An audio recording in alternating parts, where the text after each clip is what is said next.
Welcome to Capital Decanted. In this show, we say goodbye to tired market takes and superficial sound bites. Because here, instead of skimming the surface, we dive into the heart of capital allocation, striking the perfect balance and exposing the subtleties that reveal the topic's true essence. Prepare to have your perspectives challenged as we open up the issues that resonate with the hearts and minds of those shaping capital allocation. We've enlisted the wisdom of visionary leaders in the industry, and just like a meticulously crafted wine, we'll allow their insights to breathe, unfurling their hidden depths and transforming our understanding. This is Season 2, Episode 2 of Capital Decanted, Building Multi-Strategy Investment Management Firms. I'm John Bowman. And I'm Christy Townsend.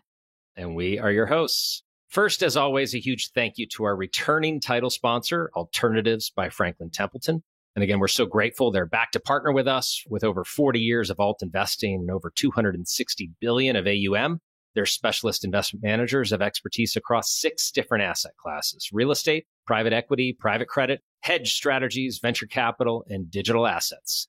And of course, all of them operate with the client-first mentality that has always defined Franklin Templeton to help prioritize investment outcomes. So thanks so much, Alternatives by Franklin Templeton. I should mention that it is going to be heavy on Franklin Templeton discussion today. Jenny Johnson will be our guest. We'll get to that in a moment, and we'll be spending some time at halftime with them as well today. So plenty more to talk about in their new war chest of alternatives. Well, today is the first of what you might call 2 companion episodes this season that we've thought about and crafted, where we're going to be examining the rapid evolution of the modern asset management business. Today, first, we'll attempt to prescribe the composition and the offerings that tomorrow's great investment managers will offer. The sequel, the other side of the coin, on the progression and sophistication and the tool set of tomorrow's asset owner will come later this season. So stay tuned for that. So if you were to ask me, Christy, how I would describe today's asset management business, I would say something like it's a race to build out a full suite, Turkish bazaar, a stable of thoroughbreds, you might say, of investment strategies. Increasingly, this consists of a spectrum, of course, of long and short public equity and fixed income strategies. That, of course, has been the playbook for a long time. But now that also includes offerings across the continuum of private capital, equity, credit, secondaries, real estate, infrastructure, etc. And this sprint is a mad scramble. I cannot overemphasize how urgent this feels for those to buy or build or partner in order to offer this full array of solutions. The current news flow, it seems like I can't keep up. It's admittedly difficult to just follow because it's the equivalent of releasing a bunch of toddlers in the backyard on Easter morning. There might be a little bit of strategy, but it is mostly mayhem and chaos. And that's what I feel like the news feeds have been over the last few years. Now, I want to be clear. M&A, mergers and acquisitions, are no stranger to financial services or asset management. But what makes this different, and the reason we wanted to dedicate an episode here, is that what we would call crossover deals from traditional managers with alternative managers have arisen and are picking up steam. There are, you might say, barriers being crossed, product lines being fused, unlikely roommates suddenly living together that are unprecedented, that used to be sacred and distinct.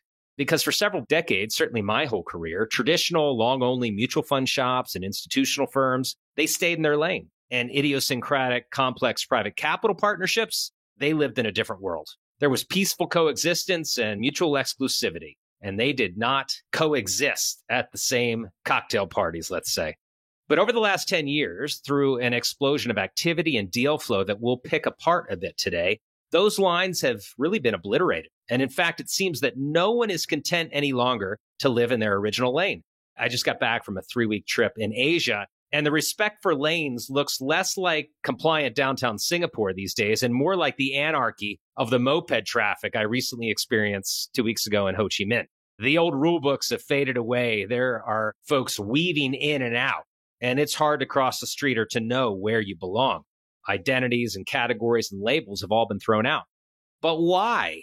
Why is this happening? Why is the real question? And what does this new age of asset management supermarket, you might say, portend for the industry and for clients?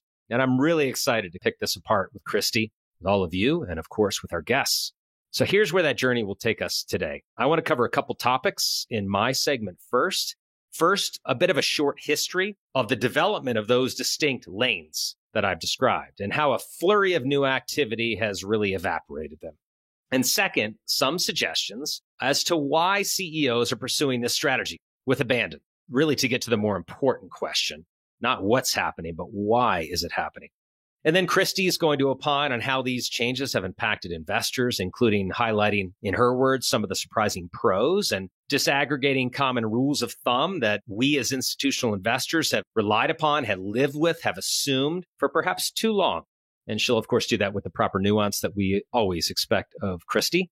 And finally, I'm so pumped, and I've already teased this, but to invite our two guests into studio to help us address these topics from the captain's chair.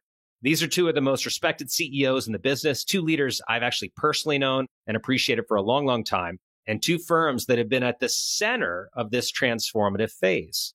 And that is, as already mentioned, Jenny Johnson, CEO of Franklin Templeton, and Gene Hines, CEO of Wellington Management. Christy, that's a goosebump level pair, and I just cannot wait to get them in studio. But we've got a little bit of work, a little bit of foundation setting before we invite them in. So, Christy, I want to turn to you first as you think about this flurry, this new evolution, this new chapter of M&A and combinations and partnerships. Was there a specific deal or partnership in the last 5 years or news story that was the inflection point or the revelation that sparked you to realize things were different, that these old ways of categorizing firms are going away for good? So the ones that come to mind are weird, but they're somewhat adjacent. But I remember being a brand new baby analyst and being shocked that a certain hedge fund out there was invested in venture capital. And I was like, that can't happen. How does that work? And realizing that just because it's in a bucket doesn't mean that that's how it necessarily functions, and that there is a lot of cross-pollination that can happen just in a single fund, much less within an organization. And I think that my views on this really started to change. My personal beliefs and how this fit into the broader industry started to change. So a few years back, when a couple of big pension funds announced that they were basically looking to some large asset management firms as strategic partners, both because of a need, but also just because of the breadth and the depth of what those firms would offer. So I started to take a look at it and think, okay, well, maybe this view of independent firms, single fund, sole proprietorships aren't always the best way to go. And maybe there's this demand for a larger parent organization and umbrella that provides a lot of different offerings. What about you?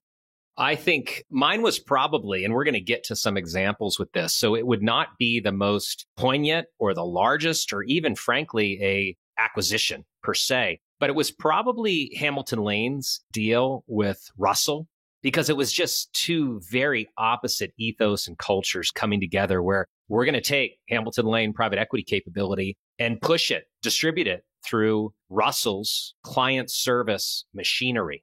And that to me was an epiphany. Wow, here we go. This is the first of many dominoes to fall. And I think we've seen that come to fruition. So it was not the biggest or the most prominent. We'll talk about some that have significantly outpaced and outsized that, but it was one that I think changed me. So as we think about history, I'm not going to spend a lot of time going back too far here because some of this is a brief recap from our private credit episode last season. By the way, that was our number one performing episode. That was episode 11. So I'd encourage you to listen to that because there is a bit more context on just the couple minutes I'm going to review here. But after the collapse of the junk bond and levered finance age from the investment banks in the 70s and 80s, the diaspora of talent, which is what I called it back in episode 11, they eventually formed the household mega alternatives partnerships. They all scattered to ends of the earth and started up their own partnerships. So, for example, ones that we would know well, 1976, Kohlberg, Kravis, and Roberts came out of Bear Stearns and formed KKR, obviously their initials, to focus on junk bonds and eventually levered buyouts. 1985, Steve Schwartzman and Pete Peterson famously left Lehman Brothers to set up an M&A boutique. That was their original intent, called Blackstone, hoping to resuscitate more of the merchant bank model of proprietary capital investing. By the way, the name Blackstone is a combination of the German and Greek renderings of their last names. I never knew that. Fun fact for you today. 87, just as we continue to progress, 5 partners, perhaps with the most diversified backgrounds of our examples here. One was a lawyer, man named David Rubenstein. And the rest, corporate finance execs from places like Marriott and MCI Communications, formed Carlyle, again pitched as a boutique investment bank. And that was named after the Washington, D.C. hotel where they hatched their plan. And then finally, just to round out the big four, as I like to call them, 1990, Leon Black, Josh Harris, Mark Rowan, directly out of Michael Milken's coaching tree from Drexel Burnham Lambert, formed Apollo Advisors, now, of course, Apollo Global Management, with the intent to invest in distressed loans. By the way, I assume this was named after the Greek god, but that was the one I couldn't find the origin story of the name. So I could keep going on well beyond today's big four, but I really think that's unnecessary, as I'm simply trying to make the point, represented prominently in these majors, that the original intent of these firms, and I hope you heard this in the pattern of the way I described it, was still an extension of their previous work. It was language and phrases like distressed debt financing, structured credit, levered buyouts, M&A advisory. These were deal makers, finance kings, transaction gurus. This was still the age of the barbarians at the gate. It was just a fresh chapter of these cowboy investment bankers. 90% of the capital stack was still subordinated mezzanine-like debt in these cases. So the tools that we know today when we think about growth and buyout private equity, like equity itself, significant portions of equity, control, inserting new management, the idea of operational improvement, these were all very foreign concepts to this phase. And so as such, while they were planting the seeds for the future of the industry, probably unbeknownst to even them, no one thought of these financing instruments or these organizations as asset classes or investment management firms serving in a fiduciary capacity to look after asset owner dollars quite yet. And as a more balanced buyout industry emerged and we approached the global financial crisis, private capital had never been more influential. They were flexing their muscles with bigger and bigger deals, hiring former politicians, George H.W. Bush, former Prime Minister John Major, for example, to join the ranks. This idea of celebrity advisors started to become in vogue. And with that influence, the old narrative and the prominence of them resuscitated this junk bond age narrative. So David Carey and John Morris, in their excellent book on Steve Schwarzman and Blackstone that is called King of Capital, which I would really recommend. It's a great read. They put it this way about this time in history. Quote, the industry had come of age in the heyday of corporate raiders, saber-rattling financiers who launched hostile takeover bids and worked to overthrow management. Buyout firms claimed, on the other hand, to be the more genteel, preferring to strike deals with management before buying the company. But in many cases, they swooped in to buy companies that were under siege. And once in control, they often laid off workers and broke companies into pieces, just like the raiders. Thus, they too came to be seen as asset strippers and locusts who attacked companies and feeded on their carcasses, selling off the good assets for a quick profit and leaving just the bones weighed down by a pile of debt. End quote. I love the drama and the poetry there. So, of course, this caricature was not true, and it couldn't be given the sustainability of these brands and these businesses and the growth that they've seen since. A growing body of academic research has also debunked this, what I would call intellectual lazy label of strip and flip. But I stress all this because this skewering in the public square continued. It had not abated yet. They had not grown up, as I said, into mature asset management businesses, even as they really exploded shortly before the GFC. So I'm driving home again this point that this separation stigma between private and public largely existed all the way up into the global financial crisis. But this historical height of both hubris and mystery and rancor would be permanently buried in the rubble of the GFC. Almost a third of the existing firms heading into the GFC never raised another fund after that. To underscore my earlier point on this being an extension of the investment banks, the GFC was the death knell for many investment banks to exit the business permanently. Lehman, Bear, and Merrill's proprietary PE capabilities would never come back. And many other LBO sponsors, whether they sat within investment banks or they were independent, went bankrupt. They were liquidated or they worked out some of their portfolio companies deal by deal. Even these big four private powerhouses that we really think of as the major players today, they were dancing on a knife's point under the sword of Damocles, just to mix metaphors for drama there. This was the epic reset button moment, even for those that had established themselves as the major players. And it's this point, post-GFC, that really was the inflection phase page turner Where our story really picks up steam and rising from the ashes and bloodbath post-GFC would be the golden age of private capital. And those that survived would begin acquiring other firms, expanding their array of products, and most importantly, positioning their strategies as diversifiers for investors building long-term portfolios. As a new bull market began roaring forward, the narrative finally begun to change. Again, I'm going to quote this King of Capital book, quote, "These firms more explicitly rebranded as private equity in an attempt to cast themselves as corporate craftsmen instead of buyout artists," end quote. And I would also add that while Blackstone was the first to go public in 2007, obviously before the GFC, a parade of these players joined the IPO party shortly after the crash, catapulting, I think, in the back of people's minds, these brands into the Main Street vernacular. So they weren't so foreign and scary and other. They were now part of the asset management business. And I want to stress here that certainly institutional LBO funds existed at these firms and others pre-GFC, but they were a fraction of the size that they are today. And I would say that they largely consisted of the more creative endowments and the perpetual sovereign wealth funds. The asset allocation commitments at most asset owners, at least by today's standards, was still relatively low in private equity and venture capital, private real estate, infrastructure. And of course, as we talked about in that previous episode, dedicated private credit was really not even a thing yet. It was in its infancy. But these vintages began producing returns that got everyone's attention as we entered the 2000 teens. And Swenson's endowment model began to be held up as the epitome of risk-return optimization, which was especially enticing to underfunded, heavily 60-40 anchored public pensions. So what you saw was this move towards policy portfolios shifting dramatically from public to private. And these once high-octane, highly levered financing factories had reshaped themselves into multi-strategy asset managers. So as we entered the mid-teens and approached the COVID pandemic, the M&A gun went off. So according to PitchBook data, deal value and the number of deals for alternative asset managers, so acquisitions of alternative asset managers, were fairly steady between 2014 and 2020. On my quick math, just looking at this chart, again, we'll put this in the show notes, deal value averaged about $8 billion per year, consisting of approximately 75 deals about per year. And frankly, if you remove the previous high all-time deal value record from 2015, which is this huge outlier in this period, which was 19 billion, the average drops to about 6.5 billion. So again, you have this big outlier that pulls it up to 8.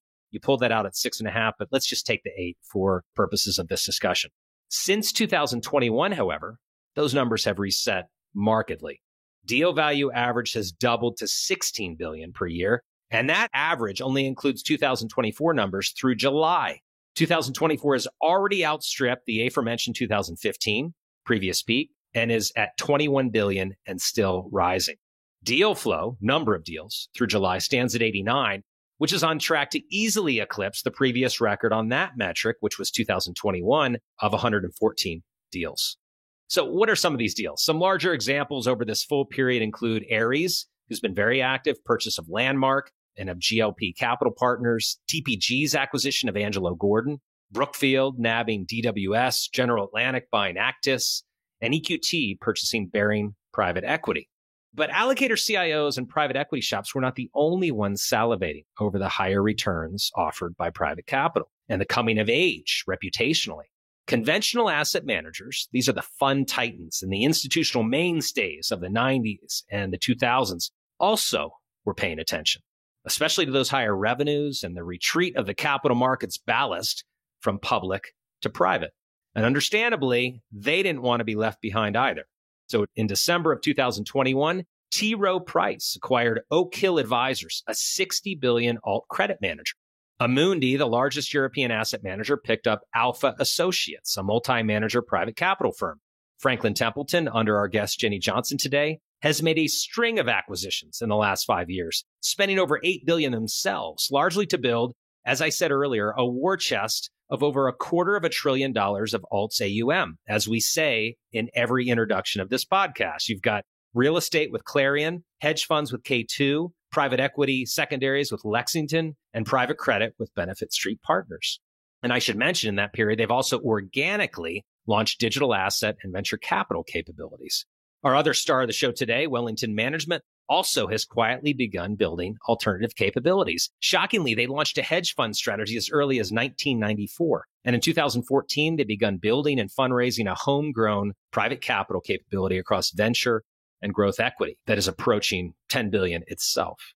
And of course, the granddaddy of them all, the big reason that block, as I mentioned earlier, is so high in 2024, BlackRock buying 170 billion global infrastructure partners. Perhaps a sign that Larry Fink regretted ever separating from Blackstone in the first place. And obviously, I don't mean that. He's done just fine by himself and in the public markets, but it's interesting how time tends to take us full circle. Finally, has been this rapid popularity of GP stakes that has raised another, call it 100 billion US to slosh around towards high performing GPs. You can learn all about the GP stakes business also last year in episode 10. But even stopping short of full acquisitions, and this was my answer to Christy throwing my question back to me, or even permanent capital stakes, we've seen an epic harvest of joint ventures, distribution partnerships, strategic investments between public and private asset management firms. The aforementioned Russell Investments in Hamilton Lane, Capital Group and KKR, BNY Mellon and CIFC, Nico Asset Management and TKU, TCW and PNC to offer private credit solutions. And even State Street in recent weeks has announced new ETFs in partnership with Apollo and Galaxy Digital Assets. So those lines, those lanes that we have discussed have truly melted away, and the blur keeps getting stronger. In a recent viral interview, and Christy, I want to get your view on this, Mark Rowan, CEO of Apollo, talked about what he called a great convergence, the grain of public and private markets that is leading to investors not thinking or taking what he called a binary view any longer. And I'd strongly encourage you to listen to this whole thing. It's only about 7 minutes or so. But his main point was that most of the excess return in the public markets are gone. Now, we can debate whether he's talking his book a little bit there, but he goes on to say that it's just too competitive in the public markets anymore. And quite boldly, this was the headline of the interview, in my view, a year from now, he says, you won't be able to tell the difference between the issuers, the ratings, the sizes, or the liquidity of the public and private markets. The illiquidity premium, he goes on to say, or the opposite of that, the liquidity discount, will largely be gone. And outsized returns will not depend on which lake you're fishing in, per se, but it's going to depend, whether private or public, on solid sourcing, due diligence, origination, underwriting, expertise, and capability. That is where true alpha will come from. So as us 80s kids like to say, Christy, it is on like Donkey Kong. So with that historical briefing, what did you think of Mark Rowan's point, first of all? And then also, I'd love to hear, as we transition to the why do you think all this is happening? Certainly, I have actually thought quite a bit about this quote, just because it is such a bold thing to say. And I will say, as I've said before in previous seasons and in previous episodes, I do believe that an increase or capital inflows tend to basically create price discovery and a more homogenous outlook for different investment markets. And I think that also reduces the key component of alpha generation, particularly for private markets. So I do agree with him that there will be some convergence in public and private just by virtue of the fact that capital is the sunshine and dark spots. I think somebody said that once. I will say I think that fixed income markets, where Apollo is largely focused or has been historically, are unique in this case because while issuance has grown over the past 10 to 15 years, given the rate environment over the bulk of that time period, liquidity has actually decreased. And a lot of that is due to this kind of massive decline in dealer inventory. As many of you who were in the industry at the time, back in 2008, the top 5 independent dealers at that time kind of no longer exist in their former capacity. So Lehman failed. Bear Stearns and Merrill Lynch were both acquired, I think. And Goldman and Morgan became banks in their own right. So I believe that all of those dealers, all dealers are now subject to Fed stress tests and enhanced capital and liquidity requirements that makes it a lot more difficult for them to hold risk on their balance sheets and lever up the way a dealer might need to. And because of all of this, it can take anywhere now from 1 to 7 days, I believe was the last kind of range given, to sell an investment grade corporate bond depending on its characteristics. So obviously corporate bond markets aren't as liquid as their wrapper products, whether it be ETFs or mutual funds, might actually imply. I also agree with something that he says later on in the interview. There's like an 18-minute version where he talks about how public markets are both safe and risky and private markets can be both safe and risky too. There's no longer this public markets are safe and private markets are risky. particularly in credit, because that liquidity, there is a bit more friction than the public credit moniker would suggest. The difference to me is still that private markets are going to take a lot more underwriting. They're going to take a degree more time and effort to get comfortable with, which leads me to actually where I disagree. So this is my long-winded response to him. And that's to say that public and private credit are still very different. So while two assets may have the same rating and the same rate of return, one requires a company to take their cash flows and pay back a rate of return from those cash flows. And the other could be anything from a larger corporate issuance that's very similar to that, or some super esoteric structured product, depending on who originated it and where it sits. So I get the sense that in a liquidity crunch, the former would still be more interesting to a wider range of potential buyers versus a holder of that credit being forced to accept some specific predetermined haircut to sell it back to either the originator or to the dealer. The best way to say it is that there's a huge difference between taking 1 to 7 days to get liquidity and taking 1 to 2 years to figure out what was in the toxic mortgage-backed security tranches back in '08. And I'm not saying that Apollo is ever going to throw that out there into the markets. It's just I do still think that there is an inherent difference between those two things. In terms of the why all of this is happening, I think a lot of it is demand push. I do think that there is an element of there is an embedded growth obligation and public companies in particular to grow for their shareholders. But I do think while that may be a piece of it, I don't think that these organizations are getting bigger just to get bigger. I think that there actually are benefits to it. I think that there's informational benefits like data benefits. I think that there is the ability to aggregate and share back office and reduce costs organization wide, I think is a huge benefit. And again, I think that one of the biggest things has been just the push from many on the LP side, whether it be pensions looking for a big strategic investor or individual investors looking for alternative access in their personal investments. I'd be curious to hear your take on that, though. Well, I think your assessment of Mark's point is right. I think we all agree, look, convergence is happening very quickly. And what we didn't mention, we talked a bit in the prep room, he prefaced all of this with this idea that the old model that we've talked about at length on this show of 3 flavors of ice cream, effectively chocolate and vanilla and a little bit of strawberry, meaning equity, debt, and a little bit of alternatives. That is old thinking that no sophisticated CIO thinks like anymore. So this spread and spectrum and continuum approach that we at Kaya stress is definitely a more fiduciary sound way to construct portfolios, but also the nature of the evolving, I would say, dialogue of the business. So I think directionally he's right. The specifics and how quickly we get there, I think, are a different question. On the why, I've spent a lot of time thinking about this, and we both did a lot of reading on the why. And I think, and you mentioned a couple as pressure as a public company to grow and data benefits. I think those are all interesting. There are plenty of rational motivations for this. But as I was thinking about how to best approach this for the episode, there's a danger in being exhaustive because that could just leave us with a laundry list diagnosis and shrugging our shoulders. Well, it must be one of these 12.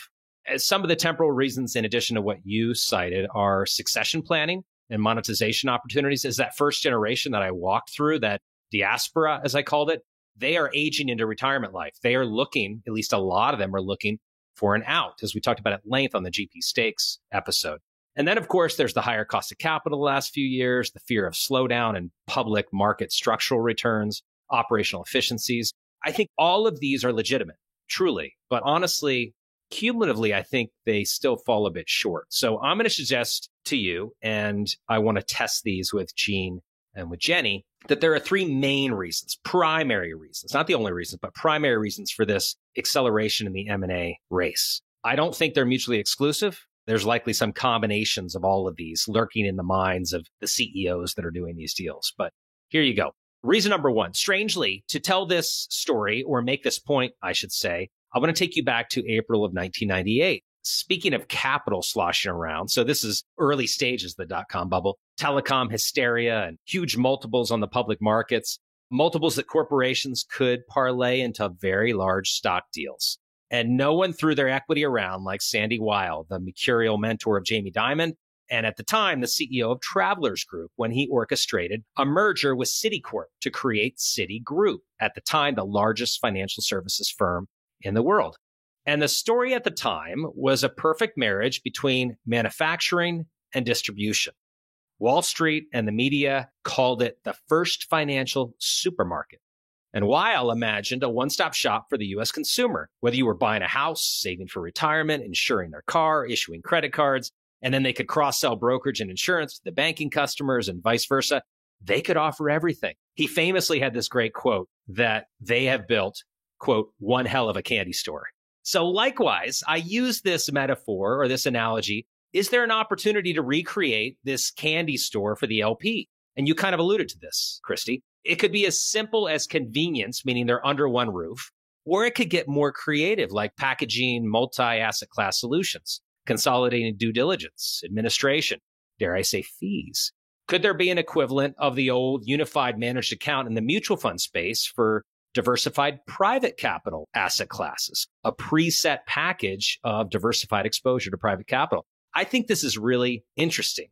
Now, I will say that I don't think the average current LP is ready for this as far as their mindset, particularly the pure endowment models that pride themselves on external manager selection. It is a hyper best of breed mentality. But I do think there could be some opportunities in the future for those that don't have significant internal investment expertise, those with fee sensitivity, particularly political fee sensitivity, and maybe for the OCIO sleeve that we talked about last season as well.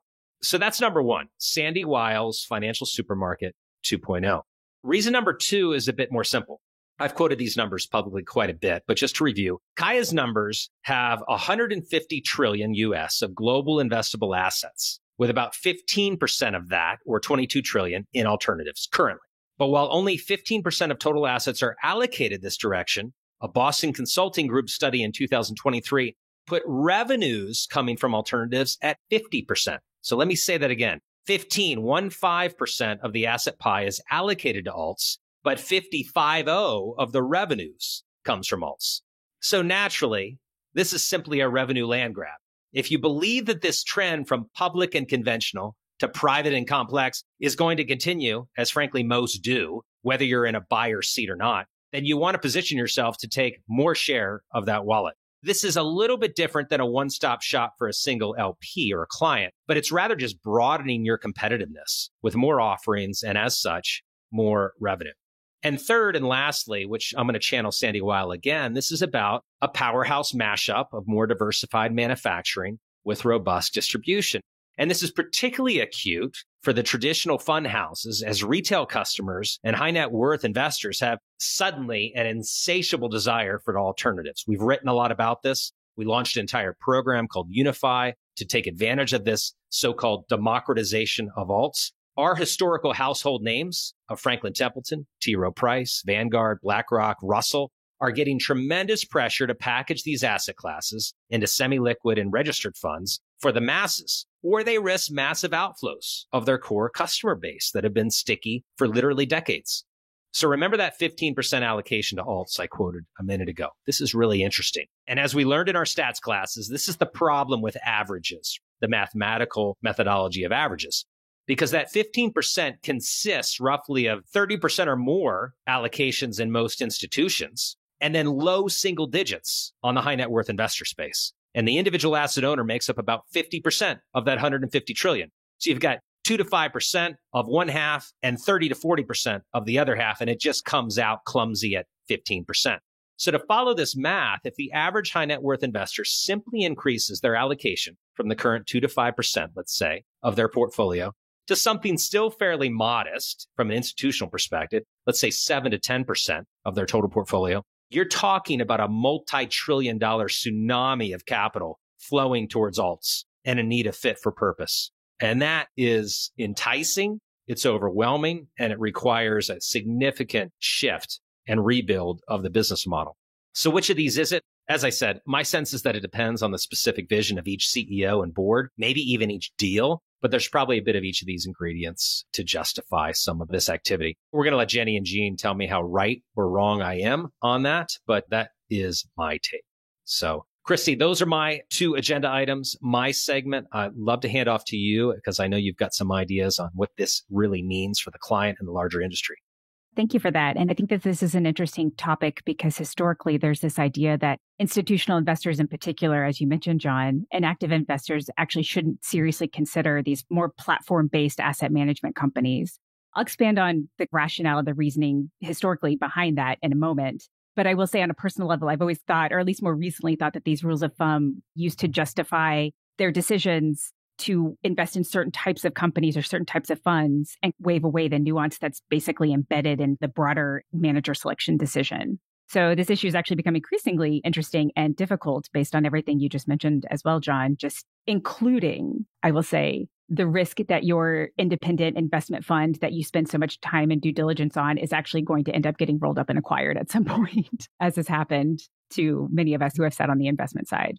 I started thinking about some of the reasons for hesitation when it comes to investing in more of a conglomerate or more of a parent investment firm, and why there is a desire or preference for partnering with these smaller independent firms. And I think I'll start off with the one that I hear constantly, and that is size is the enemy of returns. And I will say, first off, even outside of what I'm about to dive into, that size isn't actually always bad. If I remember correctly, the study that was based off of was mostly for long-short hedge funds and a few other smaller markets and opportunities. So there are instances, for example, I think there's a lot of credit and distressed opportunities where actually having a larger fund is a good thing. But setting that aside, I think that there's the assumption when people say size is the enemy of returns, that there's the assumption that if you get acquired by this financial parent company, that parent company is always going to be a short-term profit maximizing entity, which is not completely irrational, as you mentioned, John, but that entity will then force the team to focus on asset gathering and AUM gathering and potentially take less of a focus on the actual investment side. And I hear that hilariously from LPs who also invest heavily in GP stakes, which I'm like, okay, well, then you're doing that to other LPs. And so I laugh at the idea that it's bad in one instance and good in the other. But again, I can see instances where actually size is a huge benefit, again, particularly in credit. And even I can make the case for some equity strategies. But from there, I think another big one is that the company then will lack autonomy. It'll increase bureaucratic thinking, stuff along that line. And I think it really depends on the firm leadership at the parent and the firm leadership, frankly, at the child. It feels weird saying that, but at the child company and the degrees of freedom that are allowed within the partnership. So I will say that you could also see an instance where many of these funds that get acquired benefit from a higher degree of professionalization that actually frees them up to do some other things. So the third problem that I hear a lot too is this, it removes investment focus. So it's the idea that diversifying investment fund offerings is focused on stabilizing the income stream versus actually eating what you kill. But I would say that the caveat to that is in the eat what you kill fund,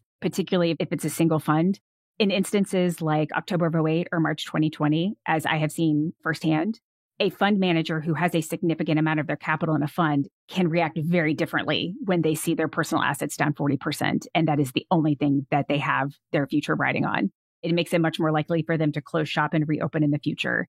So on one hand, yes, technically it would remove focus. It could also create some stability that enables that manager to maybe take on more investment risks or to invest more in line with the actual strategy versus a capital protective strategy. Another one I've heard a lot is just the misaligned compensation. But to me, that's less about the money itself and more about maintaining talent and reducing turnover. I think that there are definitely ways that you can align incentives at the parent and the child companies to ensure that you have low turnover, that you have this team fidelity and a focus on people that I think is incredibly important. And I think the last one that I'll touch on that I think Swensen even touches on when he expresses his displeasure of this supermarket aspect is just a whole bucket of what I like to call fiduciary problems. And that's who gets communicated to first in the event of a downturn, which funds get the best deals if you're sourcing across multiple funds. And I think one that always sits with me that I have to think through is, can you be a fiduciary if you also have shareholders? So I will point out that a lot of these concerns that have led institutional investors to historically just look for more independent firms or to prefer more independent firms, they're not crazy. Many of these things have been pitfalls in the past and will continue to be pitfalls into the future for some firms out there. But I will say that some firms is a key part of that sentence. I would recommend that investors don't actually completely write them off because, John, as you mentioned, I think that there are a lot of benefits. I think that independent single fund owners have to be three things to be considered investable. They have to be a good PM/general partner. So they have to be able to manage fund level capital and positioning. They have to be a good analyst. So they have to be able to underwrite and understand the nuances of the companies they're in. And frankly, they have to be a good operator. They have to be a good leader. They have to have business acumen. They have to be able to manage their financials. And that's really hard to find in one individual. It's hard to find in a team.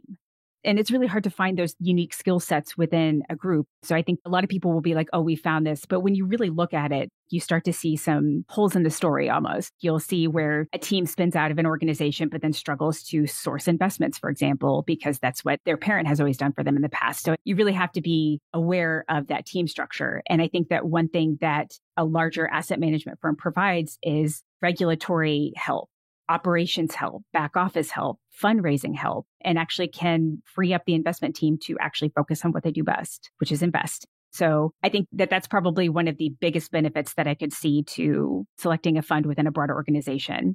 I also, as I mentioned to John, to you a moment ago, I think that strategies can inform each other. I think that you can have a richer picture when you see what's going on in adjacent markets or on the public side versus the private side, depending on where you sit in the child or in the parent organization as the child. And I think that this is particularly relevant for firms that have been able to blur and blend public and private offerings. And last, I will say that one of the biggest benefits is just that it has adequately met the needs and demands of many of the LPs that they work with. So there are quite a few LPs these days that actually rely on larger asset management firms because if you're a small endowment, if you're fee sensitive, there are a number of reasons why it actually makes sense that a one-stop or supermarket style setup could be really great. I also think of pensions who need strategic partners who it's impossible for them to write $1 to $5 million checks when you're trying to put $100 billion to work every year. So I can see where a larger organization with a broader asset base would be a huge benefit to them. And I think one of the biggest benefits is just a larger organization has the ability to spin up new strategies quickly on behalf of anchor clients and LPs. I think that that's been a really powerful solutions provider focus that a lot of these organizations have put real dollars behind in terms of meeting what their clients' needs were. Within all of this, though, how do you underwrite an independent firm versus a fund within a broader organization? And I think, of course, you're going to focus on people, process, philosophy, performance, opportunity set, advantage, why this opportunity in particular is compelling, and the role in the portfolio. But a couple of things that you will want to add on top of that is what does the ownership structure look like for the child company? Do they still participate in the upside? Do their employees participate in the upside? Do they have control over their future? How does the handover of leadership work? How does compensation work? And do you think that the compensation structure adequately incentivizes teams to perform at their best? I think one of the best ways you can always do this is to actually open up Excel and model out the fees in a underperformance, average performance, and outperformance scenario. And then how do those fees and stuff split between the child and the parent? I think it's actually surprising sometimes when you see how much fee consolidation there can be between the underperforming and outperforming outcomes.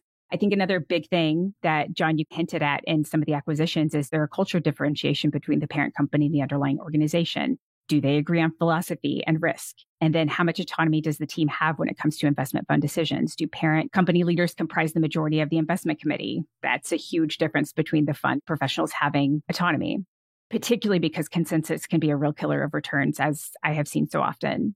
And then, of course, for new offerings like the famous ETF that's sitting out there, where are the private opportunities sourced from? What does the liquidity look like? Is the originating organization an advisor to the fund? In the case of the State Street Fund, Apollo is not. That is not a good thing or a bad thing. It is just a thing that you need to understand before you invest. Because I think one of the biggest things is that in the end, I guess I just think differently because I don't think of private versus public markets necessarily in the sense of one is good and one is better, one is bad and one is worse.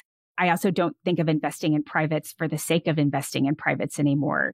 I think that there was this 30-year backward looking story of, oh, everybody needs to jump in. But as you look forward, are private investments going to be the most compelling? And if you're not sure, do some deep dive and analysis, because while there is some convergence in the different markets, the two styles of investing are still very different. And if you are an investor who demands or needs that liquidity versus an endowment that has a perpetual time horizon, you really need to understand what you're owning. And I mean, of course, that's true with any investment, but particularly because private markets will continue to be more opaque. I mean, they will be more increasingly transparent, but they will still be more opaque relative to public markets.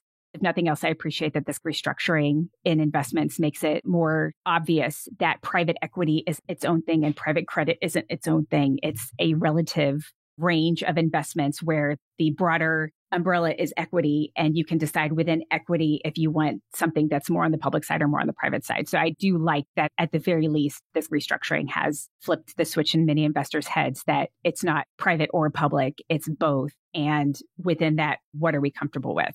So with that, I will pause.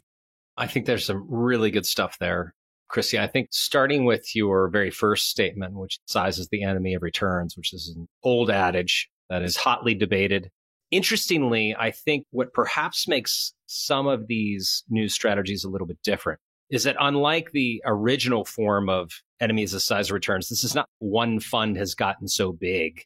Can you still source the best alpha opportunities because your check size is too big and you become beta of the market in itself? It's also not that the firm has just gotten so big in its existing product set. So one variation of this is the new pod shops or multi-strat hedge funds, where it's a capital allocation exercise and add on all these adjacent hedge fund strategies and just capital allocate from the balance sheet where the best opportunities are. But it's all basically one firm. And there's a puppeteer or a set of puppeteers pulling the strings and all that.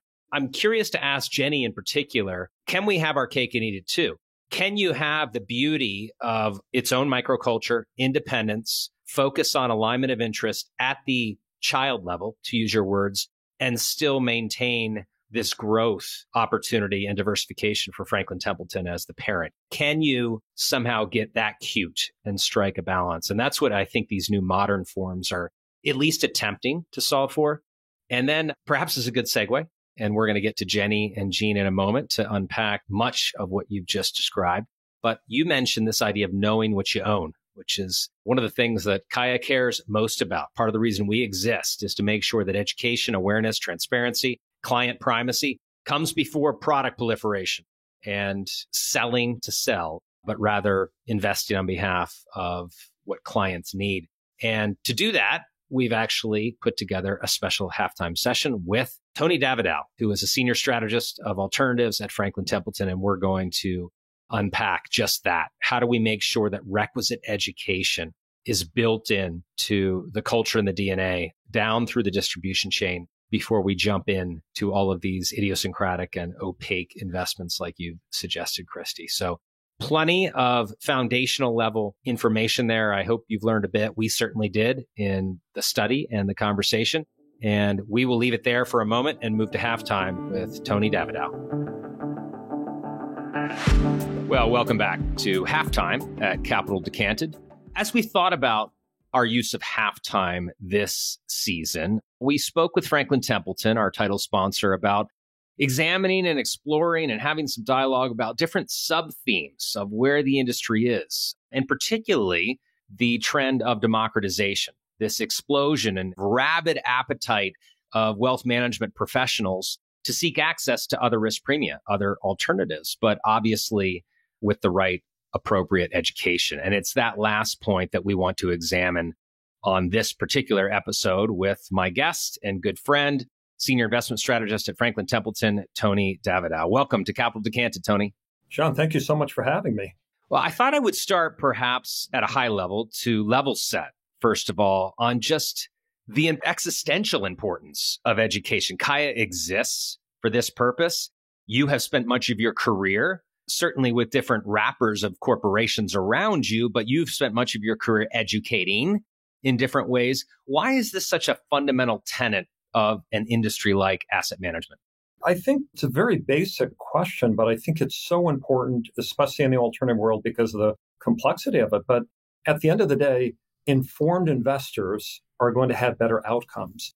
But I think we have to obviously consider the fact that alternatives by their very nature are often opaque and not as well understood. And I think the temptation is to sell product as opposed to educating consumers. So I think one of the rare things in our industry, it seems like organizations like Kaya and the asset management industry, and even the wealth management community is all understanding that to have a successful outcome for investors and advisors, we need to lead with education. And I think that's an incredibly positive development because at the end of the day, if advisors have good experiences and investors have good experiences, that's going to lead to further and further adoption as this grows as an important component of the overall wealth management ecosystem.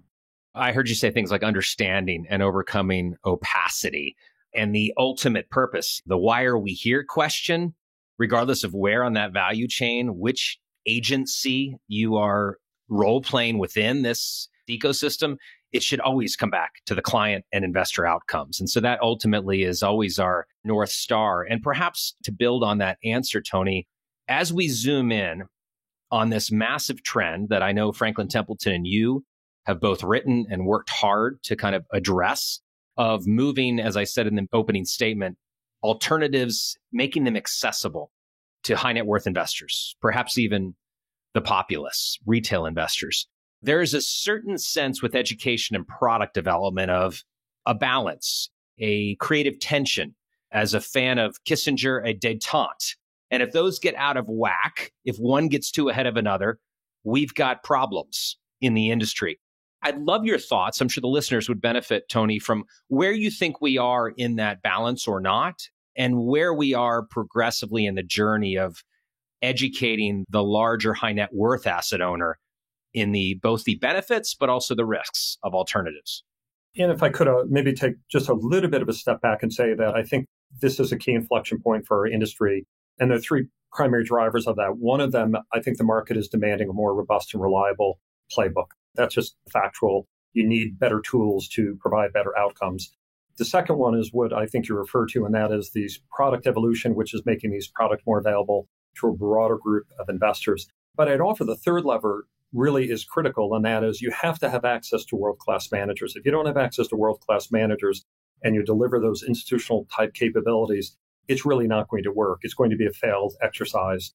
Where are we on the journey? I think if we used advisor adoption as a litmus test, roughly across the industry, we've been about a 5% allocation to alternatives for at least a decade. And if directionally we think that number should be 10, 15, 20%, because you need to allocate enough to matter to change the complexion of the portfolio and the outcome for individual investors, we're still in the early innings.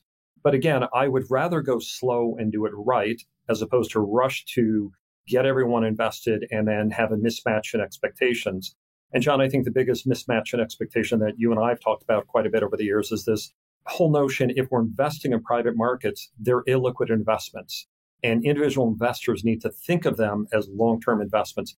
Even though some of the structures have more liquidity provisions, if I want to capture the illiquidity premium of owning private equity, I need to think of that as a 7 to 10 year investment.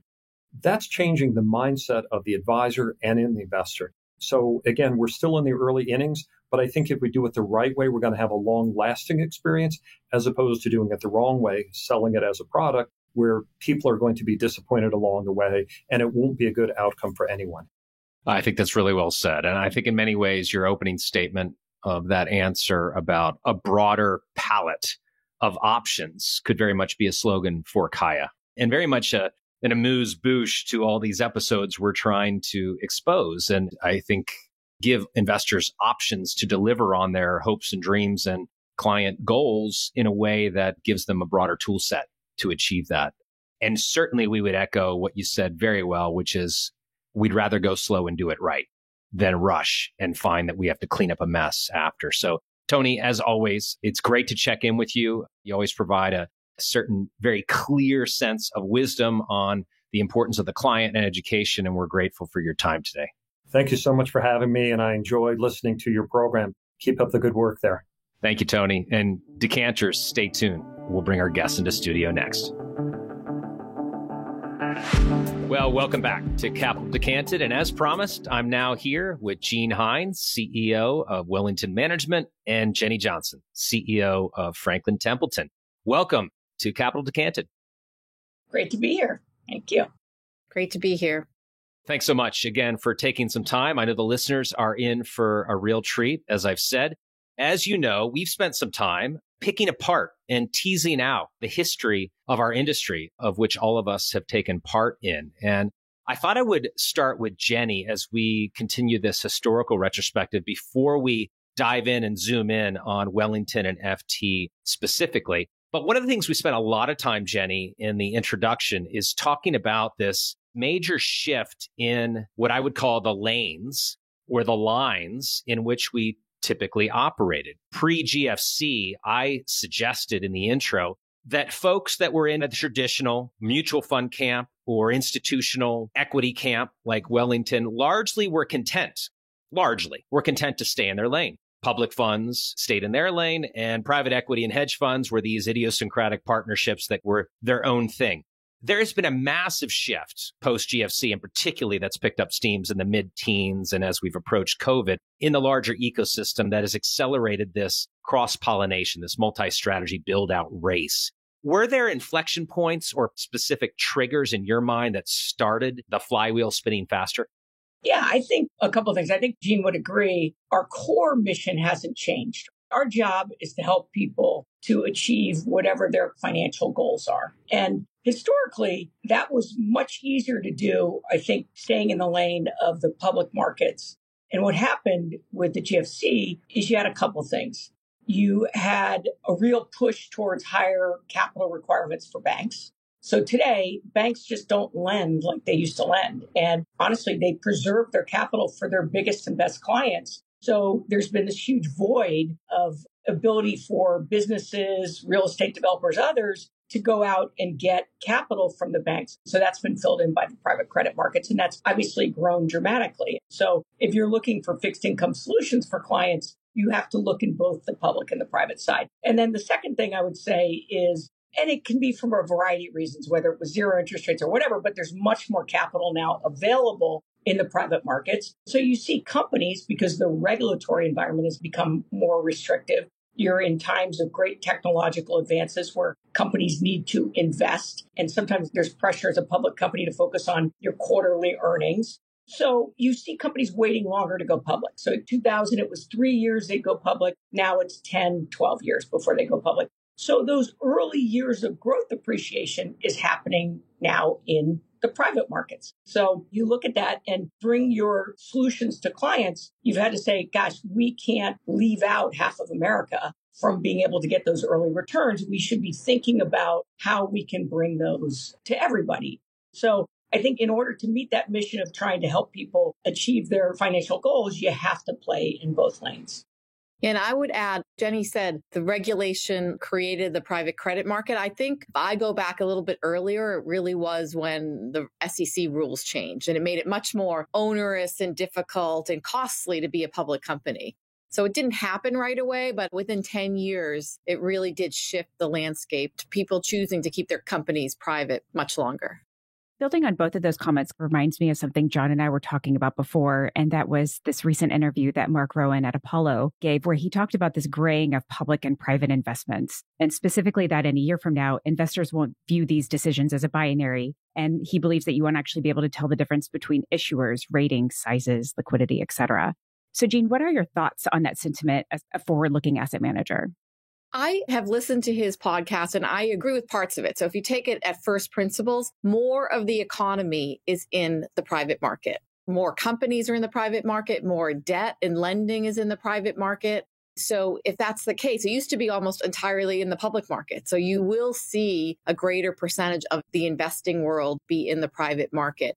Whether it's a year from now, I think it might take more time. It's just more complicated. So when you think about all the way people invest and the way companies invest, it's just much more complicated. It won't be as fluid as that in terms of public to private investing because of the much greater increased chances of material non-public information, for example, on the private side than in the public side.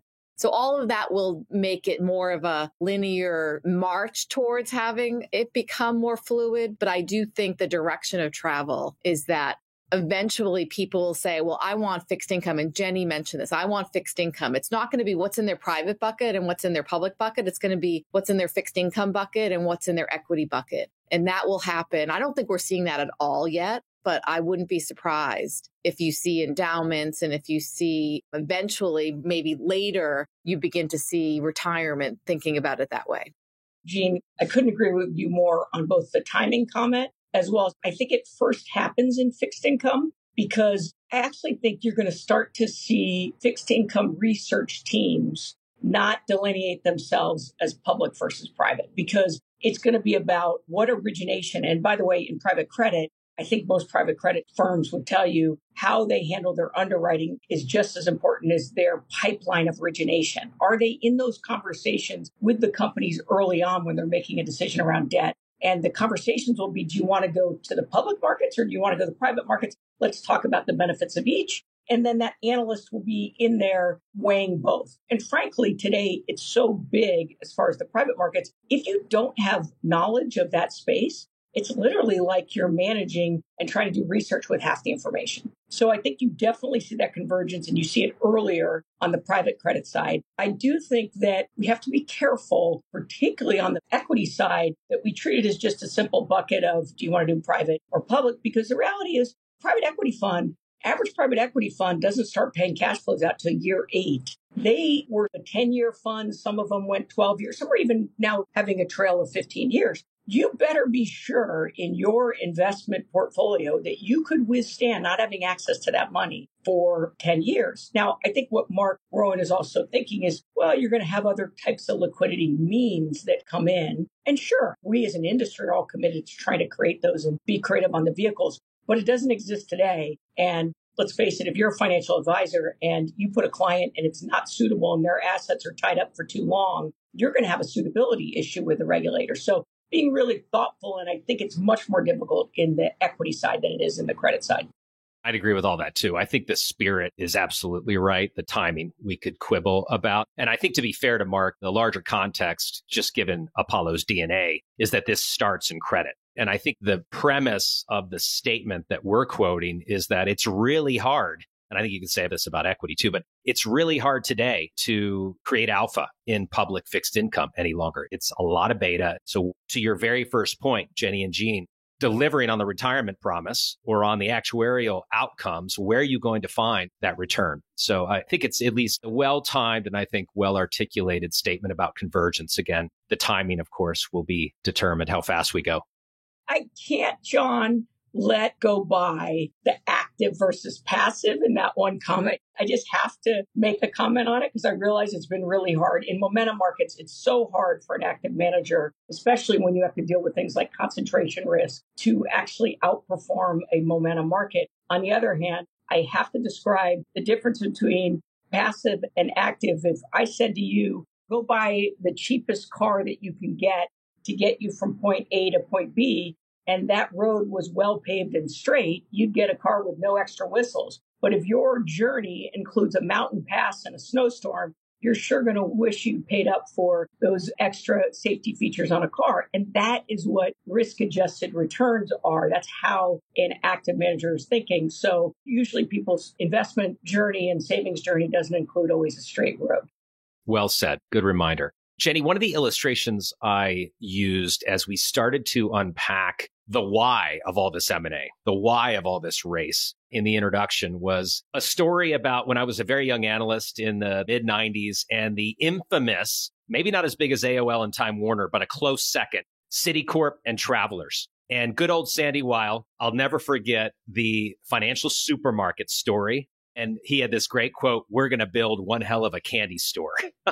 Which is just so Sandy. But the idea, setting aside the hyperbole of Sandy for a moment, was that you would build out this one-stop shop so that LPs, for him it was customers, but in this case, thinking about you and Gene's mission, for LPs, they have access to a lot more candy and flavors and opportunities. So when you think about the why, and maybe your answer is a bit of both, but when you think about the why, is it that for an individual LP, you've made it much more convenient to shop in one single store? Or is it that given where revenues and the industry is going and moving more private, Franklin Templeton just has to be positioned to capture more of the total revenue? Whether it helps an individual LP or not is beside the point. They're not mutually exclusive, but which of those two is more important?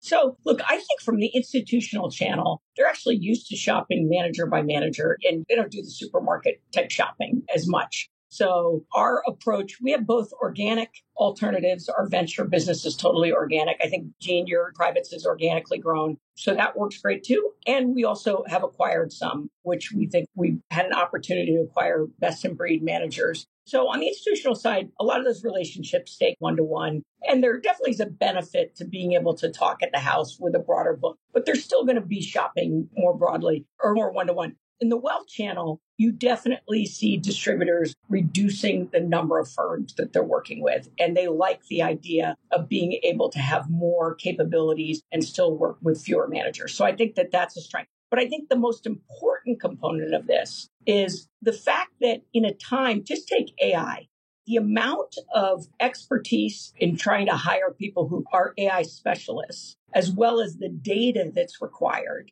it's going to be a scale game, and it will be harder for smaller boutique managers, honestly, to compete. Because one is the amount of money we as an industry spend on just external data, I think people would be shocked. And then the ability to train your own models on your internal data, you need just a massive amount of data to do that. So one of the benefits and comments, actually, the CEO of our Benefit Street Partners, which is our private credit business, made, he said, when Franklin Templeton acquired us, I thought we'd get the benefit of broader distribution. But now I see we could never compete with what is required to be able to compete within AI.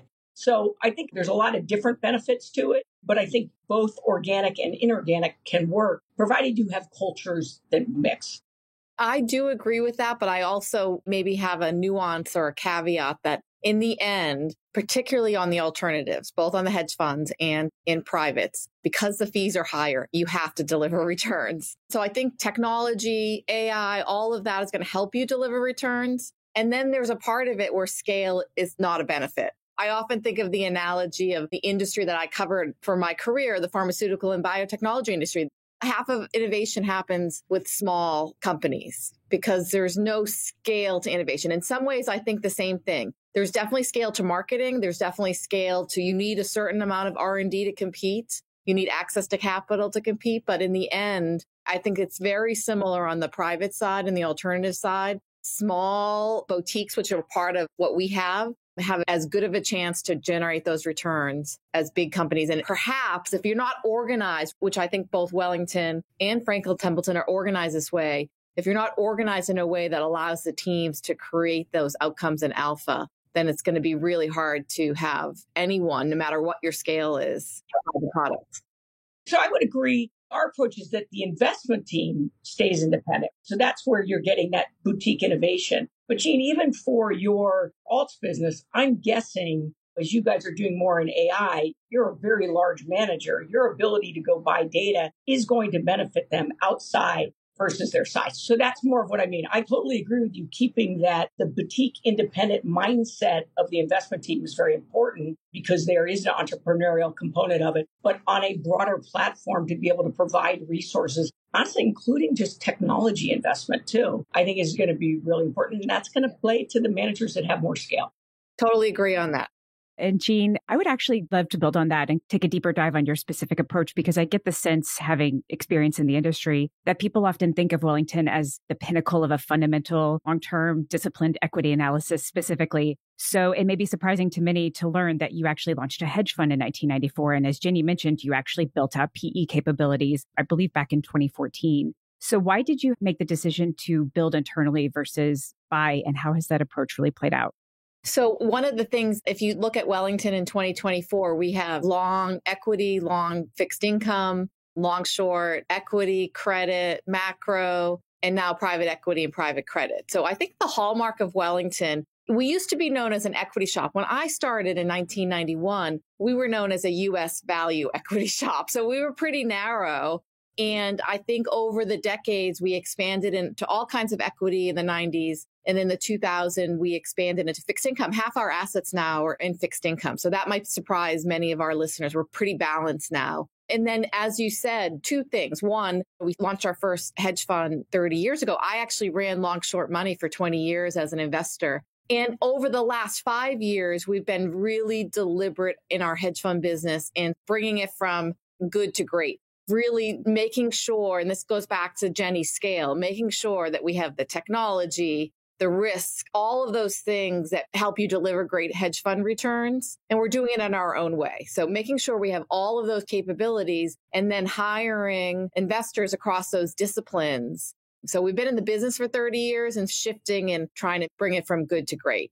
On the private side, I'll tell you a story. It all started from a growth investor recognizing that companies were staying private longer. As Jenny mentioned before, they weren't coming into his universe to buy them. Now that's so obvious now. It was not obvious when we began this journey in 2012 and 13. And he really approached our CEO at the time. I think he got a no at first, and then he kept going back and was very persistent and got money from people like myself to launch it as well, the partners and retired partners. And we launched the first private equity portfolio in 2014. It turned out with quite a number of 2 flagship clients that helped us launch that. So I would say for the first 5 years, it was really delivering the returns on that flagship late stage private equity fund. And then we began to expand into areas that were adjacent. So we have a biotech private fund. We have a climate technology fund. And we think about on our private equity side, where does Wellington's advantages make a difference? And that would be, I would say, anything where you can value a security.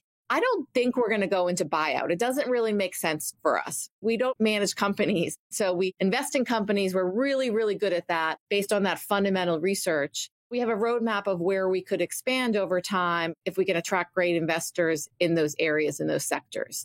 And then a few years ago, we began to embark on expanding into private credit as well for the same reasons that Jenny mentioned. We were getting asked by our clients, and there was a greater percentage of the market that was going into the private credit side. So similarly to equity, there are many parts of the private credit market that are just so adjacent to our business. I would say investment grade private placement, venture debt, which is very adjacent to our private equity business. And we have a roadmap of real estate debt and real estate equity and infrastructure debt. All those things are very adjacent. So the 2 big categories, direct lending and private equity buyout, I don't think that's where our skill set lies, but there are lots of parts of the market that are just so adjacent to our public business where we think we can both attract the talent and generate really good returns for our clients. And in those areas, we are very deliberately either bringing in a lead person, bringing in a small team to continue to build out those capabilities. I didn't realize the history on that stuff. We had a similar thing. It was actually our Franklin Equity Group, which is located in Silicon Valley, and was there that the team was saying, gosh, we used to get these IPO kickers, but companies are waiting so long to go public. We really should do late stage venture because that's where the equivalent of those initial IPOs were. And it was about 11 years ago. It was hard. I mean, Gene, to take some of these guys in that case, we actually were putting it in the mutual funds and you had to figure out how you're going to value them in a case where you're doing an NAV every day and compensation. The team actually sits as part of the Franklin Equity Group. So they started to do late stage venture in some of the mutual funds. And then they actually had clients come to them and saying, hey, we like the deals that you're doing. And honestly, I think some of the really good things that they did were the deals they didn't do because they had a discipline of saying, wow, the VCs are valuing this at X. We're looking at the U.S. public company equivalents in that sector. We can't justify that. We're going to stay out of those deals. So that was kind of unique, is to be able to sit in a public and private team. But anyway, they had clients come to them and said, hey, like what you're doing, will you launch a fund? And that's how we ultimately decided to get into having individual venture funds as well as providing late stage into our traditional growth equity portfolios. Something that Jenny just said, back in 21, when the peak of the venture returns in our fund, we actually crystallized returns. I think 90% of everything that could be crystallized, which is very different than the industry. And I think that's that public market discipline, and being part of Wellington helped them make those decisions. So, Jenny, I think you might know, we talked to Bobby in the venture area on this show, and we've talked to Roger, who's internally built your digital assets business as well. That said, I think largely you would agree you've taken a very different approach, much more acquisitive over the last, well, in your tenure, 6 years, but even before you took this CEO seat. Jensen Huang, by the way, CEO of NVIDIA, has this really cool metaphor where he says, you know, the job of the CEO, to use an apple tree as an illustration, you're never going to be under every apple that falls. No one's that good. But you got to be in the general area so that when an apple falls, you can dive and catch it. You've picked a lot of apples. You've not waited to dive. You've picked a lot of apples. I think it's $8 billion for something like 10 acquisitions in that time frame. Tell us why the acquisition route was the right one for FT. So we acquired Legg Mason Our approach on acquisitions has been, okay, where do we think there's secular changes? Where do we think we have gaps in our product capability? And let's see if we can acquire them. And acquiring the asset management business can be tough. Our approach all the way back to Franklin acquiring Templeton in 1992 was, if you're acquiring people in the asset management business, you're acquiring people in their investment process. Don't destroy value by going and messing with that. So then add value at the platform level. So that has been our approach. So in the case of Mason, we were able to get Core Plus fixed income, and we were able to get Clarion Partners. The beauty was we got this $82 billion real estate manager tucked into multiples that were really traditional asset management multiples. So that ended up being a huge benefit to us. And then we had already bought private credit in 2018 because, again, we had seen that trend.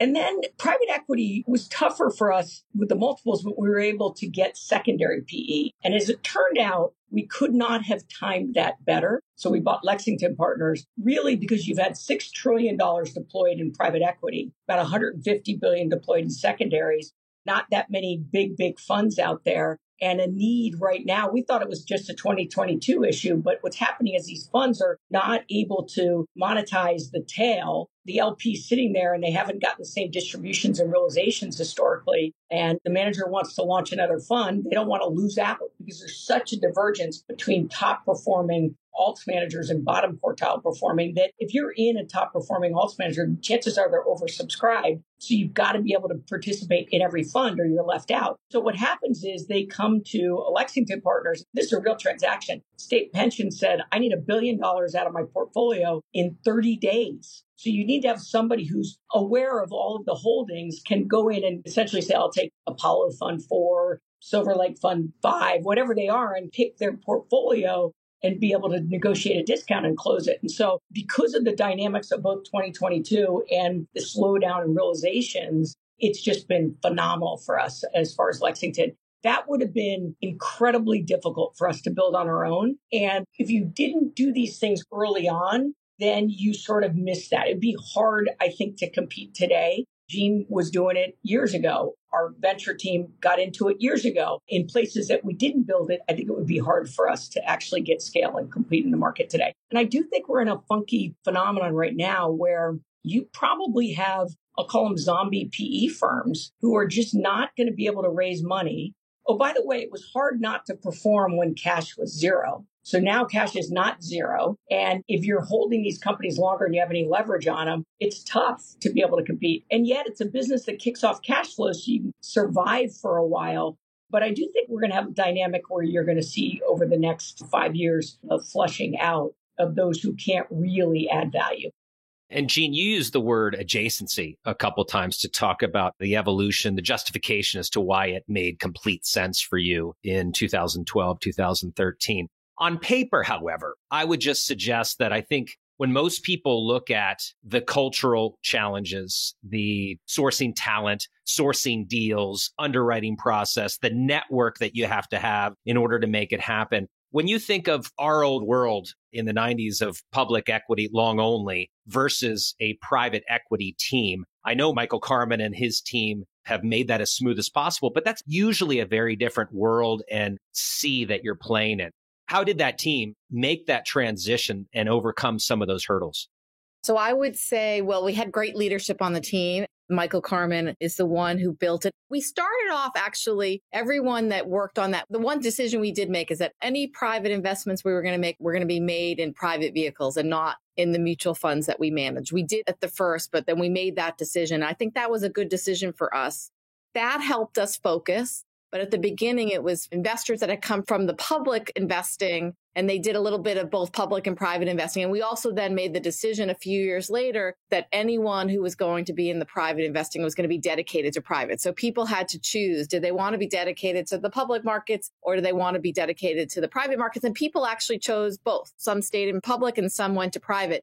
And just over time, we began to hire and build the capabilities we needed, both on the investment side, as well as on the client specialist, and as well as on the operational side. So I would say we built it as we went along. I'm going to give you we've studied our investors a lot. Most investors at Wellington, and I think is probably true of a lot of public investing, are pretty analytical and pretty introverted. I'm an unusual investor at Wellington, and I think generally in the market. I think if you want to be a successful investor on the private side, you have to have two skills.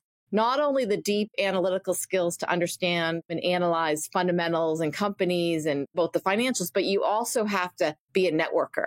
So that EQ part of it, because in order to get deals, you need to have a certain level of EQ for the companies to trust you to want to partner with them. You don't need that skill on the public side. So I think that's probably been the biggest surprise, is that you have a group of people on the private side that have those two different skill sets. So I just think it's fascinating from a psychology and human perspective of how people have navigated or found their ways to these different parts of the investing world. So that's how we've built it. We've built it organically. We've gone to areas where we have real strength. I'm going to tell you another story. And then we've gone out and hired either a small team or one person or built around them. But I'll tell you, we hired an investment grade private placement team. And I was sitting down sometime earlier this year and just asking, how's the transition been to Wellington? And they really interact well with our public credit. But the thing that surprised me the most was, wow, your global industry analysts on the equity side are gems. I never had this much information before. I never had so much depth to be able to do my job. There is a real benefit to the broad ecosystem of the deep. I think Christy said it first. We are a deep researcher. So we're organized around investment content. And if I had to put it even down a level, we're organized around research. And that's been our heritage and will continue to be where we focus on. And it's interesting how much both the public and the private part of our business benefit from that. And Jenny, when it comes to acquisitions at Franklin Templeton, it seems pretty clear that you basically want to leave leadership and the brand to do their thing and not overly interfere. And yet, as we've talked about, there are some synergies to distribution and technology, and those are basically an enormous part of the merits of the deal ultimately. So how have you balanced these factors? So there's no question. I think people get the whole distribution. As I said, we built the distribution model where there's a central distribution, but within each of what we call the SIMs, the specialized investment management, they have expertise either who support, say, our wealth channel or have direct relationships with institutions. And on the technology side, we've announced a single platform across our investment team so that there's some benefits there. But what gets me really excited, and Jean touched on it a bit, is the synergies between investment people. And the only way, and I agree, there a lot of investment people are introverts. So you have to create these opportunities for them to get together. So we've been doing a CIO forum, and actually all the CIOs are part of my executive committee. So we get together probably 3 or 4 times a year. And it's been so interesting as they've gotten to know each other over the years, because we just had a great debate watching the Franklin Growth CIO defend NVIDIA and the Mutual Series Deep Value CIO looking at him like, there's no way you could sustain. It's almost like they have different personalities that come to that make you a growth or a value guy. So being in the room, but it takes being comfortable with each other and building that rapport, honestly, over a couple of years that you get that benefit. And I'll give you what really is exciting to me.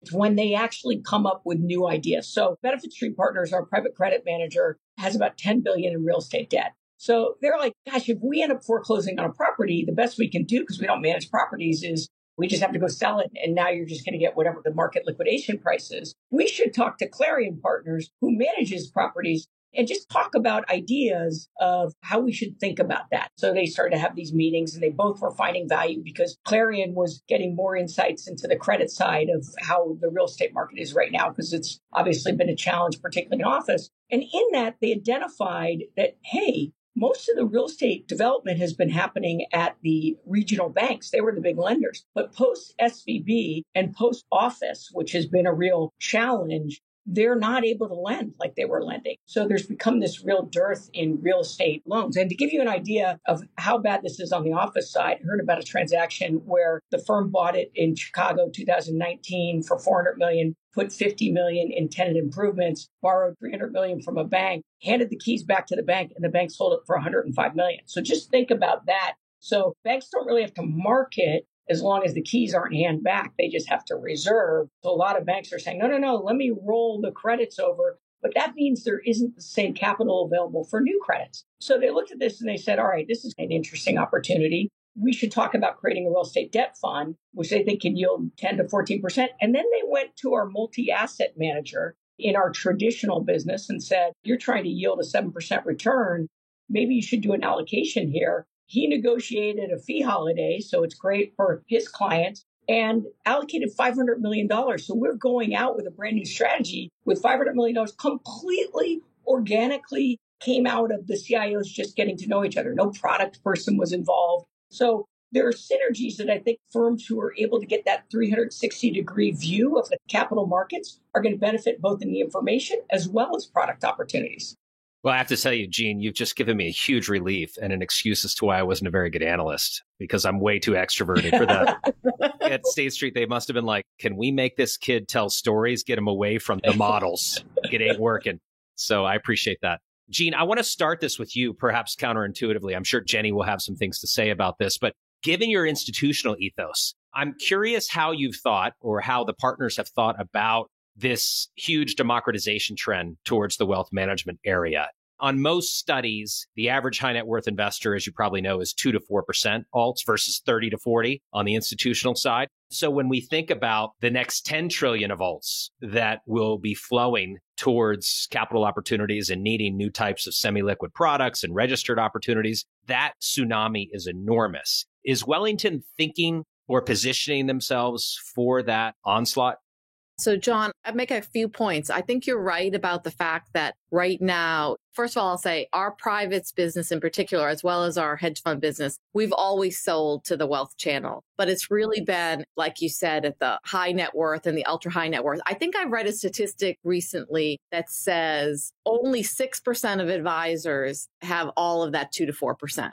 So I'd say the wealth market is just beginning in terms of allocating privates to the hundreds of millions to billions of people around the world that invest to save for retirement. So I think it's the very, very early days, and there will need to be new vehicles and education to really open up the market for privates in the wealth market around the globe. So I think we're very, very early days. So yes, we are, like many, looking for ways that are innovative to create vehicles that will be the vehicle of choice. I think it has to be simple, can't be as complex as the tax forms that need to be filled out now in order to really expand the market.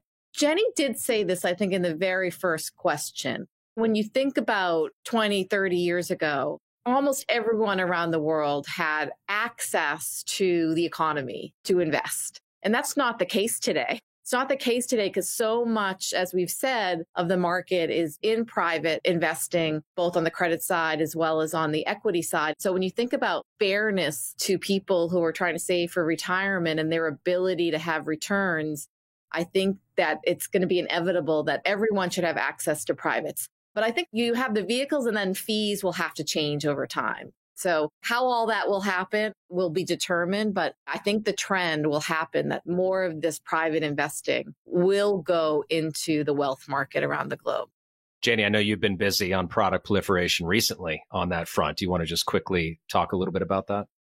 Yeah, and Gene's absolutely right, which is it's not the broad breadth of advisors who are allocated the 5%. It's a concentrated number of advisors who are comfortable in allocating. And what you hear is most people think that that number will move up to about 15%. But some clients should be 0 and some maybe should be 40% of their portfolio. And that's why we're big believers in supporting the advisor in that role. Because this is one of those kind of running with scissors. If you don't understand the risks of the private markets, you could really end up in the wrong place. So one is making sure that advisor is well educated. Kaya does great programs on that. We've done some things. A lot of the managers are understanding that's a really important need. So it's that education so that there's appropriate suitability. A lot of work on the vehicles. So you've got these perpetual funds. But the reality is the underlying asset is not liquid. So we can't fool ourselves to believing you're suddenly going to become liquid because it's not. So being appropriate in there. I love the 401k space for it because you always have cash flows flowing in. You have ability for people to borrow against their hardship borrowing. So I think that's a great way to bring it to the masses. And we have to do it. Now, here's my worry on the fee question. The top quartile over a 20-year period, private equity manager outperformed by 20% a year versus bottom quartile. Top quartile real estate manager was 10% a year versus bottom quartile. Top quartile private credit, 5% a year. Who goes on sale? It's the bottom quartile guys who can't raise the money. And I worry, particularly in the retirement place, we've trained people just focusing on fees, that the ones that are on sale are going to be underperforming. And you're better off staying in the public markets than to go with an underperforming private market manager. So that's just something I think from the education side that's going to be very important. But it is something, and I described the story that when my grandfather got in this business, the average person couldn't access the equity markets until the innovation of a mutual fund. We are at that same point today where we have to come up with innovative vehicles to be able to responsibly deliver the access. Completely agreed. I think that was very well said. I will say, Jenny, back to the acquisition side, it does appear as though the broader industry has been increasingly acquisitive since you started your own acquisition spree into alternatives. We now regularly see news stories about purchases, mergers, joint ventures, and the like. And that's before we even get into GP stakes firms that are in the hunt as well. How has this crowded market changed your acquisition hunting approach and views on the market space?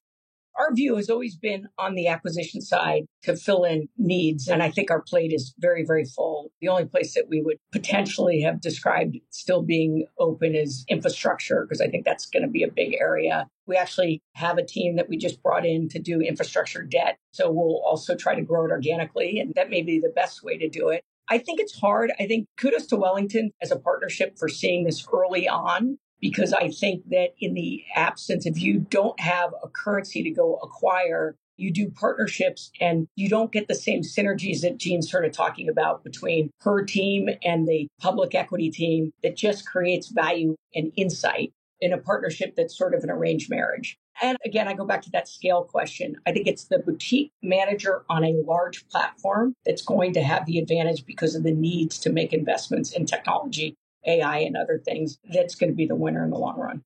I have to imagine, though, that you're relatively more of a price taker than maybe in 1819, when there just weren't a lot of predators hunting the same prey. So it is a different GP stakes. We did a whole episode on GP stakes, 100 billion chasing the same things you are now.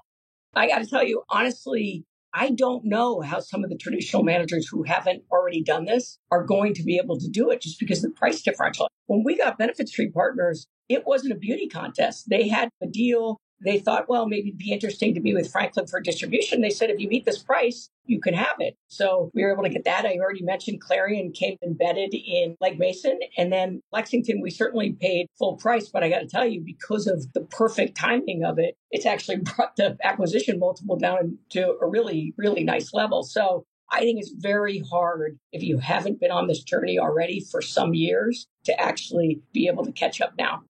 Well, Global Infrastructure Partners was there for the taking, Jenny. Yeah, that was a bigger bite than we certainly could take. Well, I think Jenny just answered this, Jean, but maybe as to close, I was going to do a fun just poll for each of you, if you're comfortable answering, which is, as you look out 5 to 10 years, are there gaps? Are there asset class or product gaps that if you could wave a magic wand at the right price or build organically that you still feel like you need at Wellington? Anything come to mind?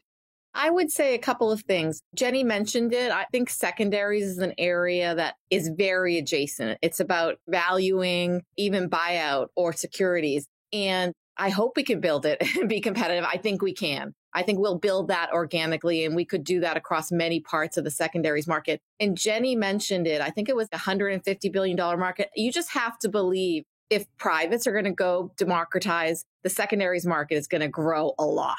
So that's an area that's of great interest to us. It's such an adjacency. And then I would say maybe outside of privates, I think you mentioned it, John, earlier, or someone did, about the concentration in the markets. When you think about if our clients have 30% in U.S. equities and it's passive and it's really in 7 stocks, it's really not a diversified portfolio anymore. The passive is not diversified. And then we have a 140/40 franchise that's, again, based on our research platform that should be another way to diversify and have exposure to the public markets in a way that really is a way to overcome the concentration that exists in the market. Those might be 3 areas that I'm very focused on. Outstanding. Well, listen, Jean and Jenny, I've known both of you a long time. And even before you sat in the C-suite, especially the CEO seat, you've always been inspiring, pioneering leaders. So I couldn't be more thankful for you helping us and all of our listeners think through where the future of this industry is going. I appreciate you deeply, both of you. And thanks for just sharing your time and your wisdom with our listeners. Thank you. It's great to participate in this. And Jean, great to see you. Great to see you too, Jenny. And thank you, John and Christy. Listeners, stay tuned for The Last Sip. Well, welcome back, listeners. We're here for The Last Sip. Christy, that was so much fun. I think I said in the very beginning of the intro that it is a goosebump level roster we had. I have known both of them a long time. So needless to say is they've always been special influences and friends. And now, again, because of their influence, they've just been wonderful mentors. And I'm grateful for that opportunity. They were awesome. They really were. I was just saying post-production as we started this that I pinch myself sometimes when I see who our guests are going to be. And this was definitely, I think we have wonderful guests across the board, but in particular, this one I was very excited about. So really enjoyed their thoughts. Yeah. Well, other than the celebrity love, what were the big aha moments for you? Just that there is an actual realization and focus on the benefits of having all of these different types of groups under one umbrella, that there is a focus on getting everyone together and getting to know each other so that you do get, again, the benefits of having your credit team know what's going on in equities and having your real estate team know what's going on the real estate debt side. Because I think that so much of what we want from AI and all of these other technologies is to get that lightning in a bottle. And as great as technology is, I still think that the best way to do it is to just get people to work with each other and to get comfortable with one another. I think that ultimately this industry will always be about the people and the teams. So I really enjoyed that both of them had a lightning focus on that. I agree. Every time I listen to either of them, I always learn something. But I think what Gene said about fairness around access to the economy compared to 20 plus years ago, I think is so pointed and correct. This is not just about juicing returns, where I think we get tied around the axle in debates in the industry. This is not just about the idiosyncratic dark corners of finding new alpha opportunities. This is simply about fairness in the retirement promise and in the return promise for beneficiaries of just having access to the global economy. And I think people forget that. This is, to some degree, it's a beta play on the global economy, and you can no longer access that in public markets, nowhere near access that like many of us started in our 401k at the beginning of our career. So I think she put a really nice cherry on top of what we've talked about on this show, but I think she said it very well. The other thing that was quite funny, and I teased her about it, but the serious side of her introvert extrovert point, I think does bring the point home that these are challenging adjacencies to create synergies out of. They are different. Your network, as I said in my question, your network, the compensation structure, the types of talent, the types of background, and even the personality of who they are requires different skill sets. So it might sound easy if you're in small cap to launch a late stage venture fund. But the reality is you've got to, as Jean has learned and as she articulated well, she's had to hire new talent in even to subsidize what was already a really strong foundation. So I think that was really helpful to think about. It's a different journey and challenge than Jenny's gone through, which is incorporating new microcultures and trying to create synergies. They're both hard, but they're hard for different reasons. As an introvert, I really love that. I think I drive people nuts sometimes because I love to go into my little hole and think very deeply about stuff for a couple of weeks. And then I come out with my tablets from the mountaintop. And I think that that has always served me well on the investment side. But to your point, I can definitely see where it would be a struggle from a management perspective to have to think through how to get different people to really work together in that way. So I really enjoyed that part. Great. Well, the question we agreed upon for this particular episode, we've done books, we've done movies, and I thought we would ask, and you can't say capital decanted, but what is the most influential or best or helpful podcast episode you've listened to over, let's call it, the last year? Well, I would say capital decanted, but as John and I have joked repeatedly, it is very hard, dear listeners, to listen to your own voice for an hour or two. It really is.